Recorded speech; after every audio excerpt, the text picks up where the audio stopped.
Today we are working on Lesson 3-1, Relations and Functions. Don't forget to write your name, date, and period at the top of the paper. So we have here our objectives. Students will be able to understand that a relation is a function if each element of the domain is assigned to exactly one element in the range. And students will also be able to determine a reasonable domain and identify constraints on the domain based on the context of a real-world problem.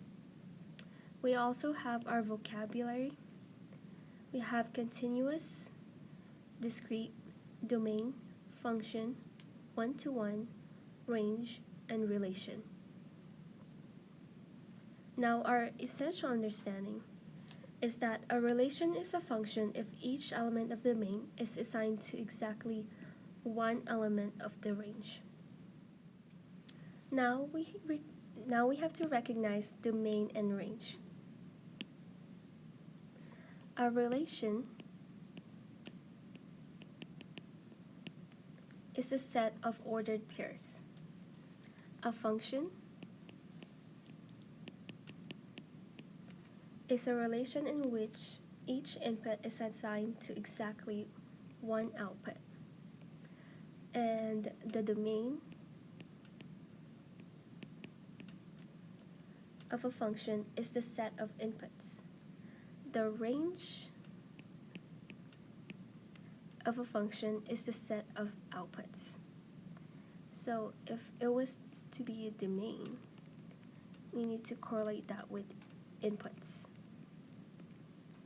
And for the range, we need to correlate that with outputs. And by convention, inputs are the x values, and outputs are the y values. So we have here our example 1. Identify the domain of and range of each function. So on this table, on part A, we have our x and y values. And we know that with the inputs, they are the x values. So if we are to write the domain of this table, we know that the x values are 2, 3, 4, 5, and 6. So the domain will be 2, 3, 4, 5, and 6. Now as for the range, we need to look at the outputs, or the y values. And for this table, we know that the y values are 0, 1, 2, 3, and 4. So when we write the range, we'll have 0, 1, 2, 3, and 4.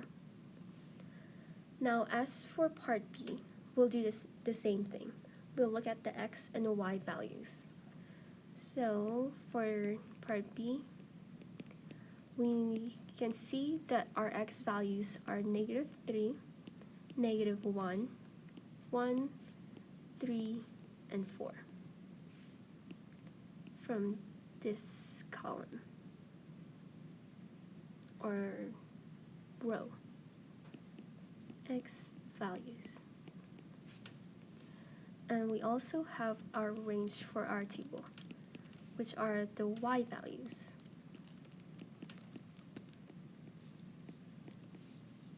And we know these to be 1, 3, -2, 2, and 6. Now we will also analyze reasonable domains and ranges. The domain of a function is continuous when it includes all real numbers. If it is continuous, the graph of the function is a line or a curve. Now the domain of the function is discrete when it consists of just whole numbers or integers.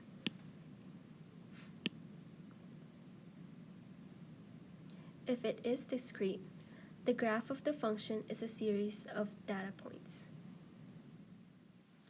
Now, for example 2. A function can model each situation. What is a reasonable domain and range for each function?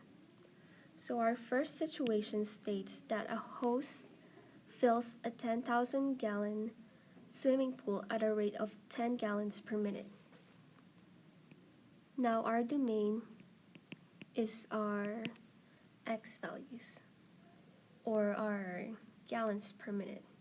So a reasonable domain for our situation here would be from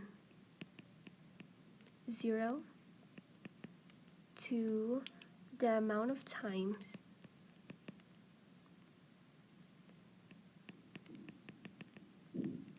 it takes to fill up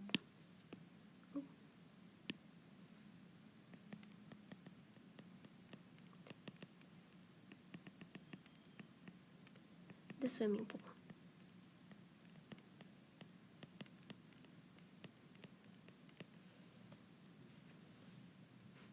Because this was our rate. Now as for the range, we can look at the capacity of the swimming pool, and we know this to be 10,000 gallon. So our range would be, the reasonable amount would be from 0 to the capacity,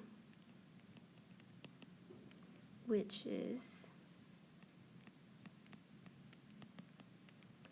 10,000 gallons.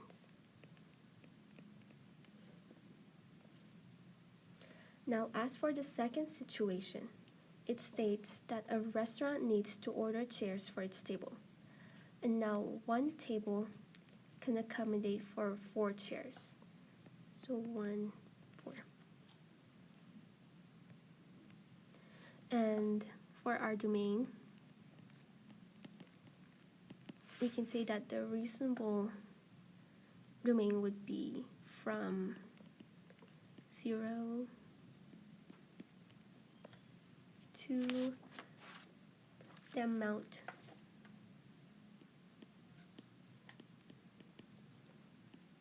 of tables.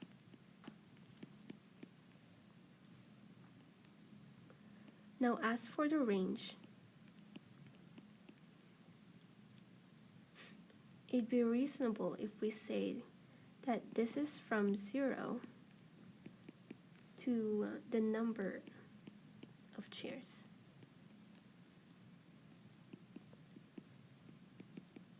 But we have to take account that the tables can accommodate 4 chairs.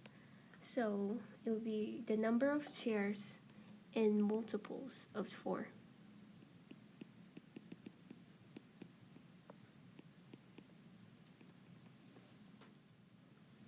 Now we will also classify relations and functions. A function is 1 to 1 if no 2 elements of the domain map to the same element in the range. And when 2 or more elements of the domain map to the same element of the range, the function is not 1 to 1. And now here at the bottom we have some examples, and we need to see if each relation is a function, and if so, is it 1 to 1 or not. Example 3. So we have here our example A, and this consists of the points 1, 2, 5, 6, 7, -1, and 8, 0. We know these to be the x and y's. Now, if we remember, our domain is our inputs, which are the x values. And our x values for these points are 1, 5, 7, and 8. Now, as for the range, this is our y values. These are our outputs. And we have 2, 6, -1, and 0. Now, from this list, it's pretty easy to spot that the domains map into one range. The inputs map into one output. And this, by definition, this is a function. So we guess this relation is a function.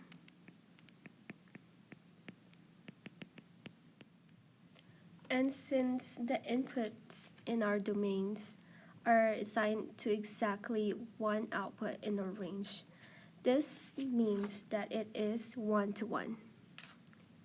1-to-1. Now we have example B. So 1 maps into 17. 2 also maps into 17. 3 maps into 11. 4 maps into 10. And also 5 maps into 10. Now, from that alone, we know that it is not 1-to-1 because 2 different pairs of the domain or the inputs are assigned to the same outputs. So 1 and 2 are assigned to 17, 4 and 5 is assigned to 10. So it is not 1-to-1. However, this is a function because it is not the inputs that is repeated, but the outputs. So technically, it would still be the relationship would still be a function.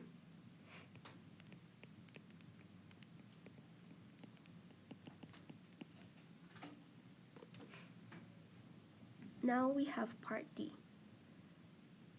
We have here our -2 mapping onto 5, 3 maps into 6 and 7, and 4 maps into 8. Now, for this part, it is the 3, the domain input, that has 2 different outputs, which does not make it into a function.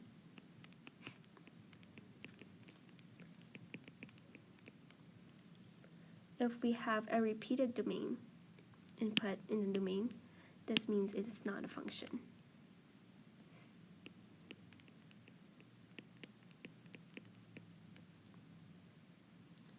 And since we have 2 different outputs for 3, this also means that it's not 1-to-1.